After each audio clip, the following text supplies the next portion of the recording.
Hello again, Metal Minifigure collectors. So this thing is around 65 grams, maybe 60. Well, we gotta lose the plastic, but I forgot to measure the last one that I reviewed. So this character is called Zhao Yun, and this is right out of Wikipedia. I don't want to mess up this information, so I'm not gonna go deep into it. But this person died in the year 229, a military general, and there's a figure of this Liu Bei. I'm not pronouncing that correct. And popularized in the Romance of the Three Kingdoms. And so here's a real historical drawing, I guess, of this character. But modern day world video games and the like portray him like this. Yeah, and/or movie like that. Okay. So height-wise, this character is 52 millimeters or so, in that ballpark. Okay. Get rid of this here, it's a little distracting. Starting with the weapon. Yeah, nicely done. Very cool. Nice little details here. Some sort of spherical center and some sort of elaborate filigree work and pretty cool little blade, you know. It's how concave, pointed, concave again. And the shaft is generally smooth, but it looks like it's got like leather straps here for grip, right? So now you see this is a blemish. This wasn't an expensive toy. If you want pristine jewelry like ones, you could go to a website I believe called Coppertist Wu, and I think that's the originator of these figures. I have a suspicion these are like the factory rejects that aren't worthy of the high prices the real ones command. But I'm okay with this because it's a warrior, a battle warrior, so the weapons and the character should have a bunch of dings from battling. Okay, so I guess the first thing I'm seeing is that blue, like gemstone looking thing in the middle, but I think it might be plastic. Nope, this one I think is glass because of the high pitch. So a little glass bead, that's a nice touch, sticking out quite a bit. And then we have a very stern face, yeah, kind of like a frown. Yeah, the eyebrows are, yeah, it looks pretty mean, pretty angry.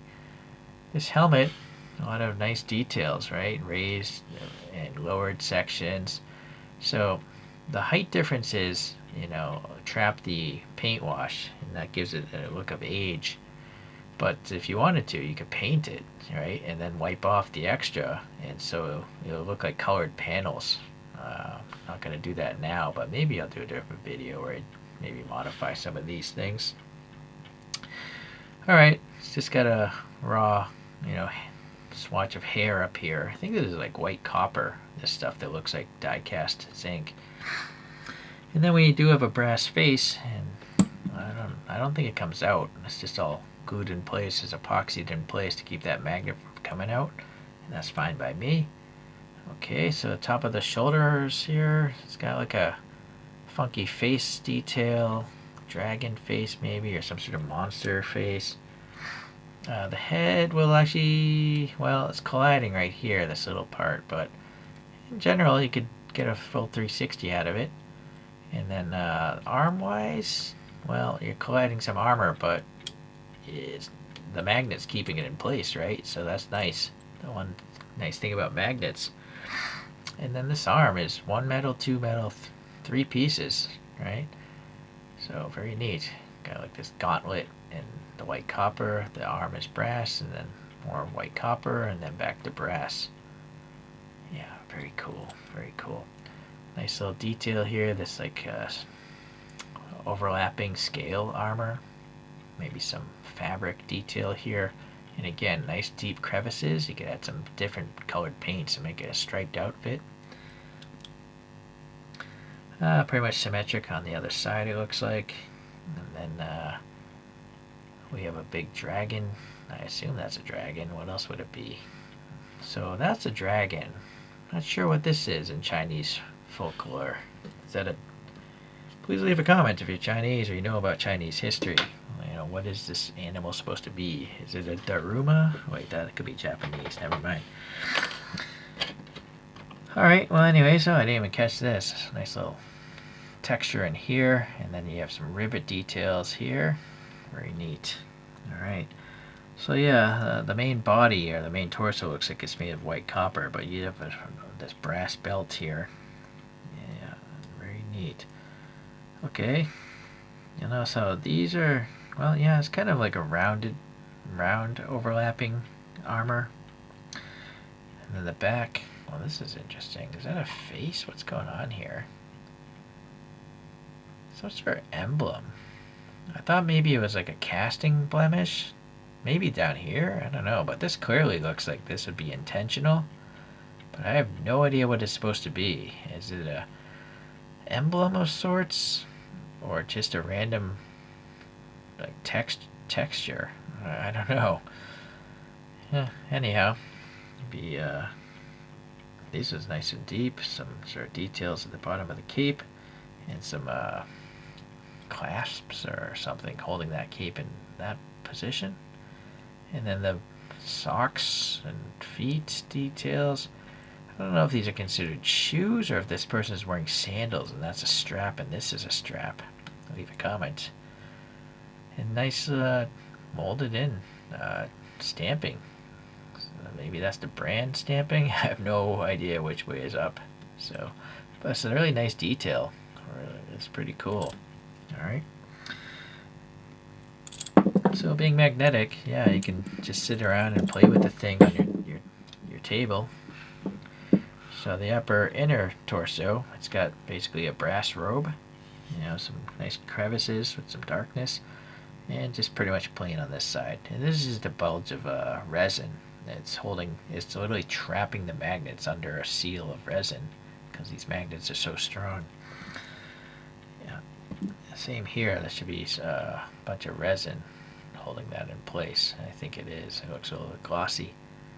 All right, yeah, nice shoe details. And yeah, even in the front, cool, very cool. The back, yeah, some sort of, it almost looks like boa dials. Those wire laces. Okay, nice sound as you put it together, clinging, clanging. Right. Try this idea. No, it went to the head. Alright, so if the hands are too tight, you just gotta jam something in and kind of wiggle it tight, loose. Yeah, but in my case, it worked out pretty easy. Yeah.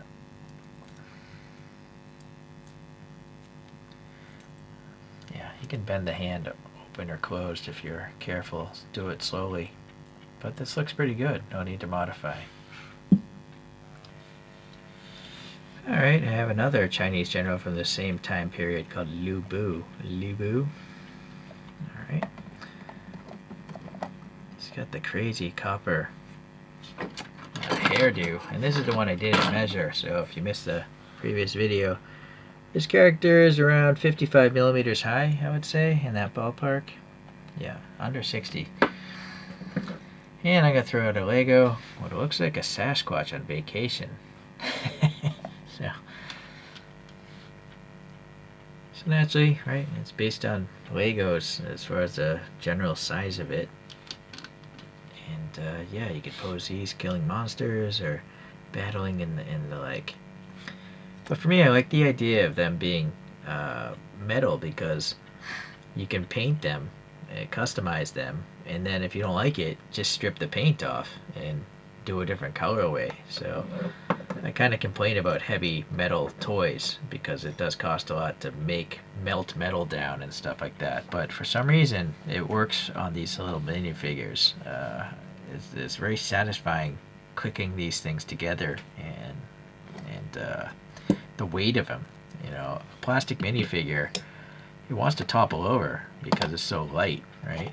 But these things are planted. Okay, maybe not. Prove myself wrong, but the weight of it makes it really stable as long as it's not on a moving surface.